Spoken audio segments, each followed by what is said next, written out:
Débat et controverse sur BFM Business. Nicolas Dose accueille les experts. Avec Jean-Marc Daniel, directeur de la revue Sociétale, professeur à l'ESCP Europe, économiste à l'Institut de l'entreprise. Il a publié Macron, la valse de Jupiter aux éditions de l'Archipel, au théâtre de Poche tous les jeudis à 19h à Paris, boulevard du Montparnasse. Et on le retrouve dans le comité éditorial du mensuel Pour l'Écho. Alain Madelin, président du fonds La Tour Capitale, et Jean-Pierre Petit, président des Cahiers Verts de l'économie, organisme de conseil en stratégie d'investissement. On a évoqué le rôle ou le non-rôle des banques centrales dans la première partie de l'émission. On est face à des enjeux économiques, des enjeux politiques. Vous nous dites, Jean-Pierre Petit, on a besoin d'un accompagnement monétaire, peut-être aussi d'un accompagnement budgétaire. Jean-Marc Daniel disait c'est de la dette publique un peu plus complexe que de la dette publique habituelle, et vous nous dites oui, mais il faut y aller quand même. Oui, parce que les réformes structurelles qui sont nécessaires, effectivement, elles sont d'autant plus nécessaires qu'on accumule des retards, c'est évidemment. Okay. Elles sont disruptives. Et tous les chocs qui se présentent devant les pays européens à moyen et long terme sont disruptifs. Que ce soit la transition énergétique, la transition numérique, on en est qu'au début, on est très en retard sur les États-Unis, c'est assez évident, c'est disruptif. Les chocs migratoires, alors je ne sais pas si on parle de l'Algérie... on ne pourra pas tout traiter, on a déjà passé la moitié de l'émission sur les banques centrales, il faut donc... Une série de points de vue, enfin, je voudrais juste rappeler qu'il y a aujourd'hui la population africaine, sur les 54 pays africains, c'est 1,250 milliard de personnes, à peu près, sera 2 milliards en 2050. Avec 5,5% de croissance chaque année en Afrique, ça ne va pas marcher, hein. Ça ne va pas se faire. Donc face à le vieillissement est devant nous, il y a les projets de réforme des retraites. Donc tout ça est disruptif, tout ça est récessif, en fait, fondamentalement. Et déflationniste. Et qu'est-ce que dit l'Allemagne ? L'Allemagne dit à la France et aux pays d'Europe du Sud, elle leur dit, mais renforcez les pressions déflationnistes. Ah, vous n'avez plus l'outil du taux de change ? Ben, baissez les salaires. Baissez les déficits publics, quels que soient les moyens. Ah, vous n'avez pas de chance, monsieur Salvini, vous avez une dette publique, c'est pas de votre faute, je suis d'accord. Vous avez une dette publique à 131% du PIB, mais ça fait rien. Ad vitam aeternam, austérité budgétaire forever. Sur le plan économique, ça n'a rigoureusement aucun sens. Alors sur le plan politique, cette approche purement comptable, punitive, sacrificielle, est destructrice. Donc la seule solution, c'est la Banque centrale. Non, attends. Mais j'aimerais qu'on avance parce que je ne suis pas contre. Mais je suis favorable aux réformes structurelles. Mais bien sûr. Je suis évidemment. Vous m'expliquez compte tenu de la situation. Je pense qu'il faut un accompagnement monétaire et budgétaire beaucoup plus ambitieux. Voilà, c'est tout. Je suis pas pour. Alain, allez-y. On va refermer après le sujet, mais peut-être un mot de Jean-Marc. Pas trop long, s'il vous plaît, pour qu'on ait un peu de temps. Jean-Marc nous donne une explication politique. Nous avons une crise de l'immigration considérable.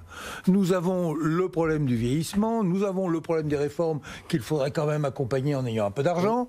Nous avons le problème d'une déflation sous-jacente. Et ça, c'est grave. Et il fait un peu, à sa façon, même si c'est pas qu'on parle, un peu du Keynes dans... Jean-Pierre Petit, je veux dire. Oui, Jean-Pierre Petit. Oui, Jean-Pierre Petit. Il fait... Non, mais allez-y. Il fait dans les années 30, c'est-à-dire nous avons une déflation, si on la laisse faire, elle est destructrice pour les démocraties. Jean-Pierre nous dit ça, nous avons des défis qui sont considérables devant nous et il faut les traiter par des mesures tout à fait exceptionnelles, sinon, entre guillemets, mais tu pourrais souscrire à ce que je veux dire, nos démocraties seront détruites. Ouais. Hein, donc voilà, donc c'est pour ça que c'est la même démarche de Keynes. Je ne dis pas que cette problématique ne mérite pas interrogation. J'ai le sentiment que ce qu'il propose, qui sont au fond ce que dit Marine Le Pen, à sa façon, elle dit faut mettre toute la dette entre parenthèses, faut reprendre la Banque de France sous contrôle de façon à ce qu'elle soit capable d'accompagner la même femme. De monétiser tout simplement le financement de l'État. Ce que dit aussi toute une extrême gauche et des intellectuels de l'extrême gauche, etc., qui dit il faut qu'on reprenne le contrôle de la création monétaire pour faire un petit peu ce que dit Jean-Pierre. Je ne suis pas d'accord sur le plan économique, je ne suis pas d'accord, l'analyse économique est juste, mais le remède me paraît ne pas correspondre à ce qu'il faut faire. Jean-Marc, oui, en deux on a à peu près décrit l'histoire. En deux mots pour résumer ce qui vient d'être dit et pour réagir à ça. Premièrement, il y a chez Jean-Pierre Petit une nostalgie de l'inflation, qui est une nostalgie qu'on retrouve chez beaucoup de gens. Elle est où l'inflation là aujourd'hui, Jean-Marc ? Il paraît que moi j'avais entendu, notamment ici, il me semble, que le quantitative easing, l'augmentation du bilan de la Banque centrale, ça générait de l'inflation. C'était l'idée de départ. Tout le monde le pensait. Alors, moi, je voudrais juste... Je finis.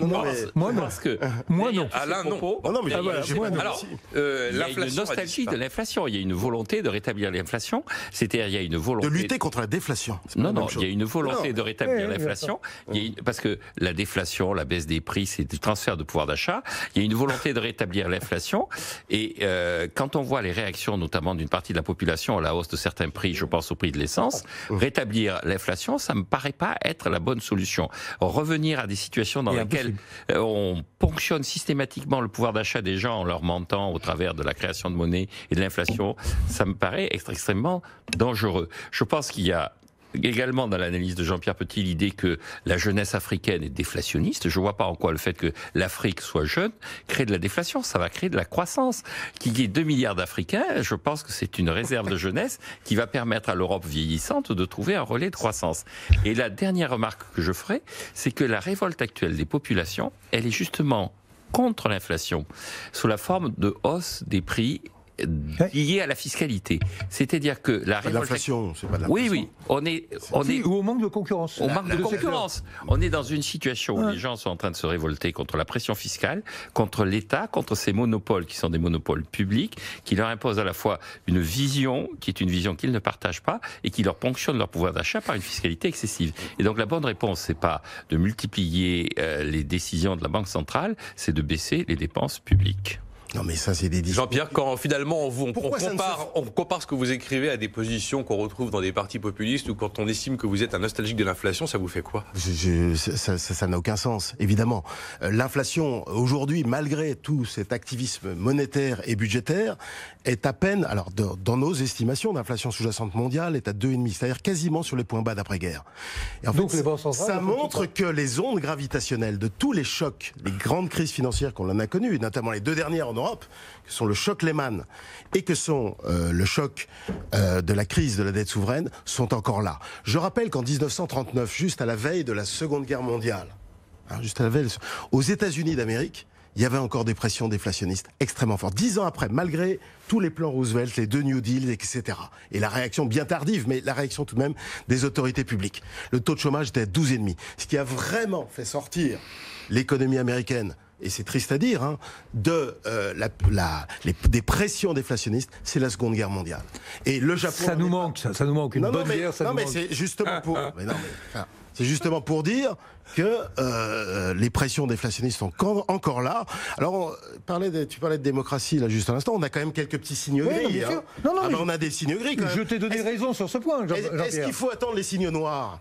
Voilà, il faut attendre. Il faut attendre ou il faut plutôt avoir une stratégie préventive en regardant la réalité telle qu'elle est? Parce que je suis désolé, mais le discours sur la baisse des dépenses publiques, pratiquement tous les jours ici, soit chez Soumier, soit chez Dose, on en parle. Pourquoi ça se fait pas? Pour des raisons politiques, institutionnelles, sociologiques. On est addict à la dépense publique depuis des années et des années. Et donc, il n'y a pas de miracle. Si on coupe les dépenses publiques, c'est pour ça qu'il pourrait y avoir demain, après-demain, des crises, des nouveaux gilets jaunes ou des foulards verts ou des pantalons gris ou je ne sais quoi, parce qu'on va fermer 2 écoles dans le Tarn-et-Garonne ou parce qu'on va fermer 2 maternités dans la Creuse, je ne sais quoi. Ah ben oui, c'est disruptif, c'est récessif, c'est choquant d'un point de vue social. Et donc, c'est pour ça que ça ne peut pas se faire.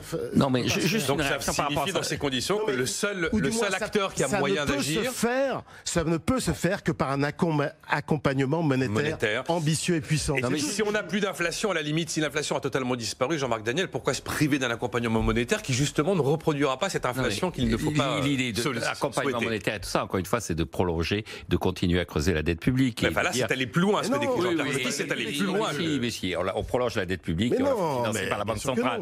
Concrètement, c'est ça. On fait de l'argent gratuit. Voilà, on fait des assignats de façon plus efficace. C'est tellement tentant. On fait des assignats. Bon, mais je pense d'hyperinflation. Non, il n'y a pas de risque d'hyperinflation. Mais au départ des assignats, il n'y a pas de risque d'hyperinflation. Après, ça a dégénéré quand même. Mais ce que je voudrais dire, c'est quand même que concrètement, ce qui est important dans ce qui se passe, et là où je rejoins ce que vient de dire Jean-Pierre Petit, c'est que le mécontentement est un mécontentement qui est maintenant de plus en plus axé sur l'État. Je pense que dans les années 50-60, il y avait l'histoire de toute société jusqu'à nos jours et l'histoire de la lutte des classes, c'est-à-dire l'affrontement était un affrontement autour du partage de la croissance et de la valeur ajoutée entre l'entreprise et ses salariés. Oui, le capital et le travail. Le capital et le travail. Maintenant, l'affrontement, c'est véritablement un affrontement contre l'impôt. Contre l'impôt, contre la bureaucratie publique. Et donc, je pense que dans ces circonstances-là, le véritable enjeu, c'est pas de multiplier les astuces au travers, là aussi, de la perte de crédibilité de la monnaie, c'est d'appeler l'État à véritablement se réformer. Est-ce qu'on a le temps de faire tout ça? Enfin, je suis désolé, mais moi, j'ai un petit peu analysé, comme tout le monde, les Gilets jaunes, mais je pense que c'est une interprétation un peu biaisée. Ils n'ont pas saccagé le siège du MEDEF. En revanche, régulièrement, ils réclament des baisses d'impôts. Ils attaquent ils attaquent les capitalistes. Ils attaquent. Toujours, même dès le départ, il y a quand même eu des formations de gauche radicale ou d'extrême gauche. Donc, le truc de la proposition de Jean-Pierre, c'est puisqu'ils attaquent les banques, faut les mettre aux commandes des banques. Je n'ai pas suivi, là. Moi non plus, mais enfin, c'est pas grave. Qui crée l'argent, plutôt que de casser un distributeur, il vaut mieux qu'ils soient aux commandes des banques pour créer de l'argent qu'ils mettront dans leur poche. Ces pistes qui consistent effectivement à faire de la monétisation, à créer un peu de l'argent, la fameuse image de la planche à billets, ça fait rêver, mais c'est vrai que l'histoire prouve quand même que malheureusement, c'est pas forcément des solutions qui se terminent toutes bien. Qu'est-ce qui te permet de dire ça, puisque ça n'a jamais été mis en place? Je m'excuse, mais dans la période contemporaine, non, jamais. Ah, la période contemporaine. Je veux dire, on est en retard. C'est ça le timing is crucial, comme je disais tout à l'heure. Dans la ligne de ce qu'on disait à la Madeleine, vous avez un déficit de temps de parole aujourd'hui, ce qui est rare d'ailleurs. On a choisi en 2019 la croissance par la dette. Est-ce que finalement, compte tenu de la situation économique et des risques politiques que vous avez décrits et sur lesquels vous vous retrouvez, on a eu raison de faire ce choix de la croissance par la dette, de sortir 10 milliards en 10 minutes le 10 décembre pour essayer de tenir le système malgré la dégradation des comptes publics et la trajectoire budgétaire de 2022 qui est déjà plantée? Non, je crois qu'on a eu tort économiquement, mais on a eu raison politiquement. Ah voilà, c'est toujours pareil. Mais alors l'État a aussi une mission de paix civile. Mais on a eu raison politiquement, parce qu'il fallait sortir de cette crise et que l'idée de mettre 10 milliards sur la table, en plus, il y a quand même quelques raisons sociales où, en réalité, il fallait mettre cet argent, fallait le mettre au travers d'un revenu minimum garanti. Ce qui a été fait. Fallait le mettre et l'étaler dans le temps. C'est d'ailleurs ce qu'avait prévu de faire Macron, mais voilà, ce qu'il avait prévu de faire à froid, il a été obligé de le faire à chaud. Donc c'est une raison politique en tant que telle. Maintenant, les justifications économiques, parce que je suppose que vous vouliez aller vers ça, c'est que ces 10 milliards sont utiles à l'économie parce qu'ils vont créer 10 milliards de consommation supplémentaires et que ceci va être un effet d'aubaine dans nos comptes publics parce que cela va créer de la croissance. Les réponses, elles ont été faites. Ouais. Si c'est vrai, pourquoi s'arrêter à 10 milliards? Il faut en mettre 20, comme ça on aura davantage de croissance. On retombe sur des données économiques connues sur la croissance artificielle par la dette. Donc si c'était vrai, compte tenu de notre taux d'endettement, nous devrions être les champions de la croissance. Croissance artificielle par la dette, Jean-Pierre Petit. En fait, ce qu'on décrivait avec la Banque centrale, c'est vrai que ça revient un petit peu à faire de la croissance quand même par la dette. Mais en quoi elle est artificielle? C'est ça que je ne comprends pas très bien. Il y a des politiques publiques. Avant 1945, il n'y avait pas de politique publique. Effectivement, c'est pas artificiel. On se payait des dépressions de plusieurs années qui foutaient des quantités, des millions de gens au chômage, etc. Même avant la crise des années 30. Voilà. Parce que le mot artificiel est justifié à la limite. Les cycles économiques aux États-Unis, c'était d'une violence absolue. Et donc, ce que vous voulez dire, c'est que la stratégie d'hélicoptère-monnaie, c'est une stratégie assez préventive. Là, vous parlez des 11 milliards de Macron. Enfin, c'est quelque chose qui est décidé dans l'improvisation, parce qu'on n'a pas le temps. On est pressé par la rue, par les médias, etc. Donc là, on est obligé de lâcher. Alors on le fait un peu n'importe comment, c'est vrai. Mais justement, la stratégie d'hélicoptère... C'est pas si brouillon les 10 milliards. Enfin, c'est pas si brouillon les 10 milliards de Macron. Mais bon, ok. D'une réflexion. Mais quand vous dites la stratégie de l'hélicoptère monnaie, vous pensez véritablement que ça va... C'est de se donner du temps. Et ça va voir le jour. Vous croyez qu'on va le faire? Non, mais attends, ça c'est encore autre chose, mais c'est se donner du temps. Il faut effectivement que ça soit accompagné par une refondation de la politique budgétaire, mais en Europe et dans les différents pays, en particulier en France, mais ça doit avoir comme contrepartie un assouplissement monétaire structurel. Parce que sinon, on n'y arrivera pas. C'est une question de soutenabilité bien plus. Parce que les gens, beaucoup de critiques sont faites aussi sur le niveau des taux d'intérêt. De toute façon, certains me font observer que de toute façon, les taux d'intérêt sont tellement bas qu'il n'y a pas besoin, etc. Sauf que hélicoptère monnaie, c'est définitif. Voilà. C'est une assurance. Et si vous aviez hélicoptère monnaie, vous n'auriez pas... À partir du moment où vous avez lancé cette assurance définitive, votre hélicoptère, vous allez le faire tourner ad vitam. Hein. Mais non, il doit y avoir des contreparties. C'est-à-dire que les contreparties, c'est que... Non mais Jean-Pierre, Oui. Une banque centrale qui mène une politique exceptionnelle pour gagner du temps, pour faire des réformes. Ça s'appelle la PCE historiquement. Oui, on l'a vu C'est ce qu'elle a d'ailleurs. fait. Et on l'a vécu, ce que vous décrivez. elle est beaucoup trop en retard. Elle est beaucoup trop en retard. Mais on l'a Je eu, ce rappelle temps, quand même que la BCE relève ses taux, ce qui est tout à fait hallucinant. Oui, Ah non, mais, oui, non, 2011. Mais le temps, mais ça se paye, ça. Oui, Les erreurs de la Réserve fédérale, de la Reichsbank au début des années 30, je ne vais pas revenir sur les exemples. Non, mais c'est extrêmement...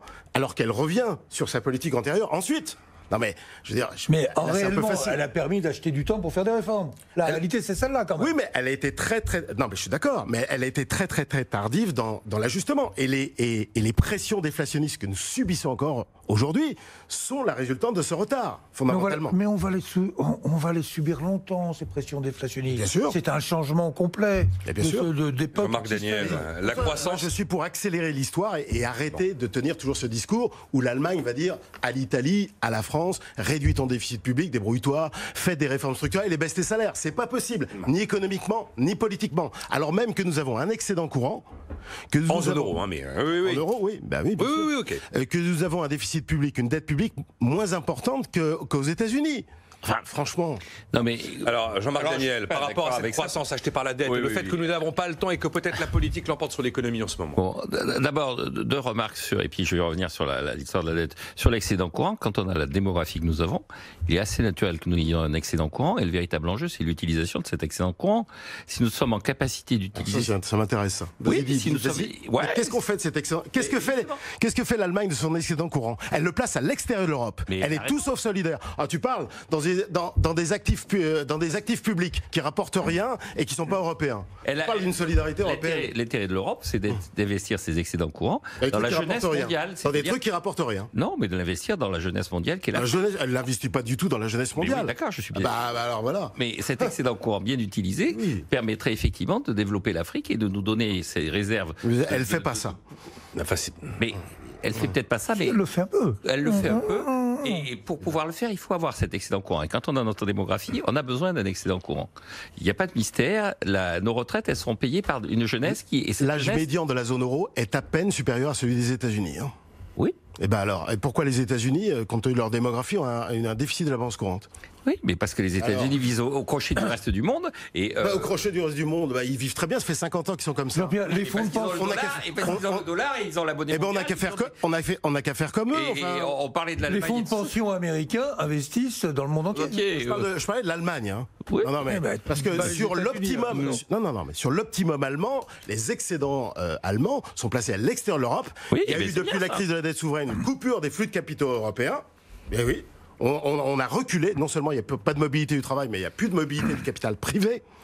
Et il le place à l'extérieur, majoritairement dans un instrument à taux fixe public. Donc, enfin, c'est une stratégie anti-européenne. presque. En tout cas, quand on a notre démographie, qu'on est un excédent courant, ça me paraît une bonne chose. Le deuxième élément, le discours sur la déflation, je maintiens, la concurrence a fait pression sur les prix, la concurrence conduit effectivement à des baisses de prix, et ça, la population en est demandeuse. C'est-à-dire que la population Moyennement, mais... construit son pouvoir d'achat également sur le... Écoutez, j'ai jamais vu dans un supermarché des gens défiler en disant augmenter les prix. Non, mais la population n'a Lutter pas... contre la déflation, augmenter les prix. La J'ai population jamais- n'a pas la un mouvement conscience et la général. crainte du risque de déflation que tous les économistes connaissent comme étant Non, mais la effectivement un mal population- endémique de la l'économie. population, elle a la conscience du pouvoir d'achat. Oui. Et quand on lui dit la solution, c'est l'inflation, Mais non, elle a conscience que la personne solution, ne dit que ça c'est lui prend l'inflation. du pouvoir d'achat. Personne ne dit que et sur la dette, encore une fois, on est arrivé à une situation où je pense, on a une telle accumulation de dettes que la réponse est en partie monétaire.